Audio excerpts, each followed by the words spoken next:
మార్వాడి యూనివర్సిటీలో అడ్మిషన్స్ కోసం ఆంధ్రప్రదేశ్, తెలంగాణ ప్రజలు డిస్ప్లే అవుతున్న ఫోన్ నెంబర్కి కాల్ చేసి మీ దగ్గరలో ఉన్న బ్రాంచ్ ఆఫీస్లోనే అడ్మిషన్స్ పొందవచ్చు. సో ఇప్పటి వీడియోకి ఇన్ఫర్మేషన్ ఎలాంటిది కావాలంటే సార్, బీఎస్సీ అగ్రికల్చర్ ఇంట్రెస్ట్ ఉందండి చాలామందికి, కానీ ఎక్కడ బాగా చెప్తారు, ఎక్కడ ఫ్యాకల్టీ బాగుంటుంది, ఈ సర్టిఫికేట్ మనకి ఫ్యూచర్లో ఎంత బాగా ఉపయోగపడుతుంది, మనం ఎంత స్కిల్ఫుల్గా తయారవుతాం, ఇవి స్టూడెంట్స్ అలాగే పేరెంట్స్ చూసే విషయాలు. అందులో ఇవే నేను వీడియోలో చెప్పాలి అని అనుకుని డిసైడ్ అయ్యాను. అది మీ ద్వారా చెప్తే ఇంకా బాగుంటుంది.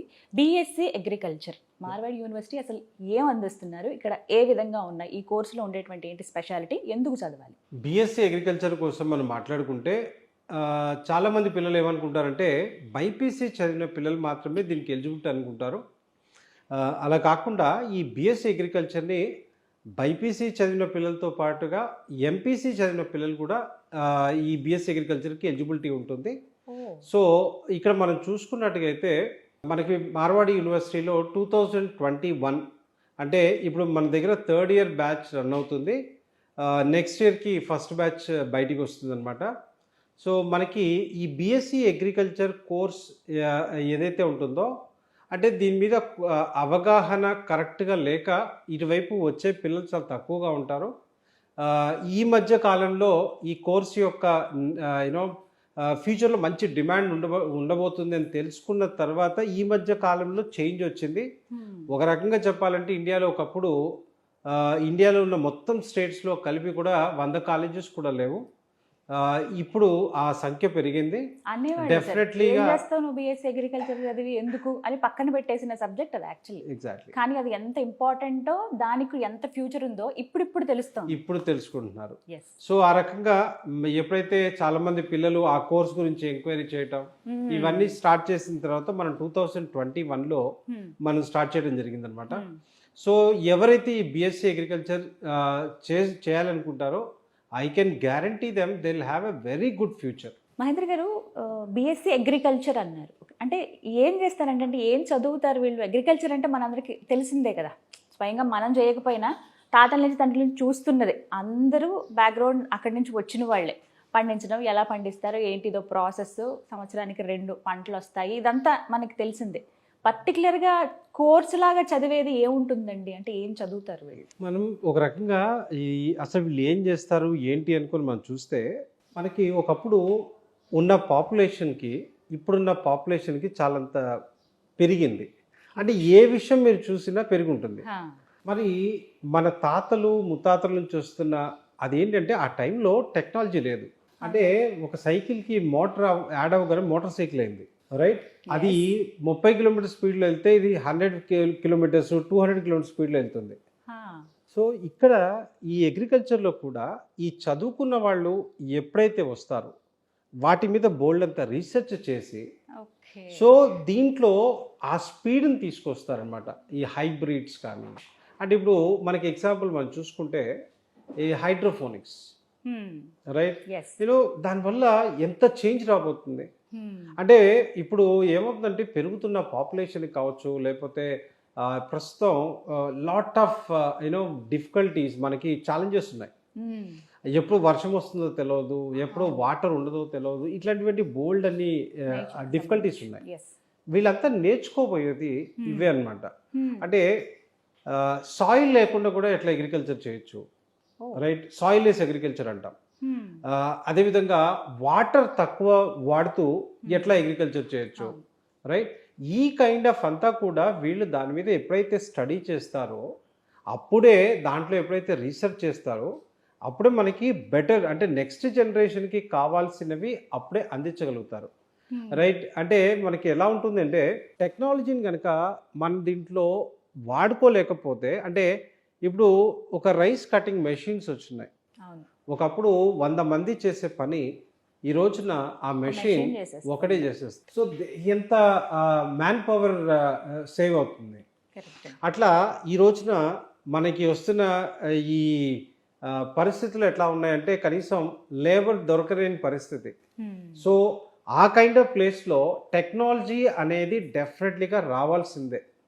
సో ఈ ప్రొడక్షన్ని పెంచాలి అన్నా, నెక్స్ట్ వాటిని ప్రాసెస్ చేయాలి అన్నా, రైట్ నెక్స్ట్ లెవెల్స్లో ఏది జరగాలి అనుకున్నా కూడా డెఫినెట్లీగా అగ్రికల్చర్ గ్రాడ్యుయేట్ అయితేనే వాళ్ళకి ఆ నాలెడ్జ్ ఉంటుంది.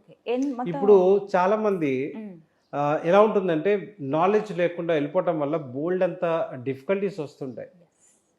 ఎక్కడో ఈ సంవత్సరం ఏదో పంట ఒకటి బాగుంది అనుకుంటే అందరూ దాని వెనుక పడిపోతారు, స్ట్రాటజీస్ చూసుకోరు. అదే కనుక చదువుకున్న వాళ్ళైతే చెప్తారు ఎప్పుడు ఏంటి. సో ఇట్లా ఇదే కాకుండా ఇప్పటి వరకు మనకి అగ్రికల్చర్ సెక్టర్ అనేది కమర్షియలైజ్ చాలా తక్కువైంది.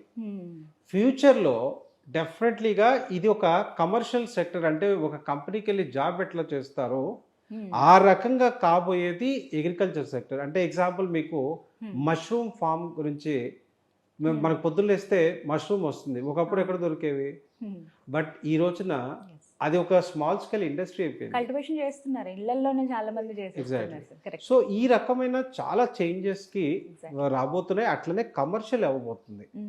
ఈ కమర్షియల్ అయిపోయినప్పుడు వరల్డ్ వైడ్ గా ఆపర్చునిటీస్ ఉంటాయి. ఆల్రెడీ దాంట్లో ఆ సెక్టర్ లో ఉన్నాయి. యాక్చువల్లీ ఇదే అడగబోతున్నాను నేను, ఆపర్చునిటీస్ ఎలా ఉంటాయి. సరే చదువుకుంటారు, బాగానే ఉంది, అవగాహన వస్తుంది, కొత్త కొత్తవి కనిపెడతారు, ఈజీగా పండించడం ఎలా, కొన్ని పద్ధతులు చెప్తారు, బాగానే ఉంది. బట్ వీళ్ళకి ఎలాంటి ఆపర్చునిటీస్ వస్తాయి? ఓన్లీ ఇక్కడైనా, అబ్రాడ్లో కూడా ఉంటాయా? ఇక్కడ ఉంటే అసలు ఎలాంటి ఆపర్చునిటీస్? దీంట్లో మనకి రెండు రకాలు ఉంటాయి.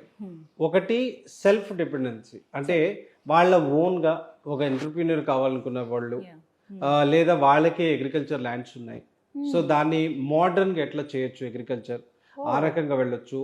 లేదా కమర్షియల్గా ఇందాక నేను చెప్తున్నట్టుగా మనం చూస్తే ఆగ్రో ఇండస్ట్రీస్.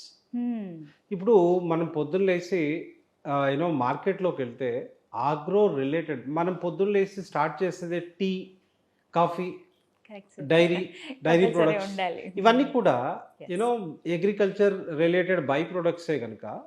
సో ఇటువంటి వాటిలో డెఫినెట్లీ ఇప్పుడు నెస్ట్లీ లాంటి కంపెనీ ఎంతమందిని హైర్ చేసుకోవచ్చు, వాళ్ళ మార్కెటింగ్ దగ్గర నుంచి, ప్రాసెసింగ్ దగ్గర నుంచి, రైట్ పర్చేస్ దగ్గర నుంచి, మేనేజ్మెంట్ వరకు. అట్లా ఈ ఆగ్రో రిలేటెడ్ ఇండస్ట్రీస్, రిలయన్స్ దగ్గర నుంచి బోల్డ్ అనే కంపెనీస్ ఉన్నాయి మనకి.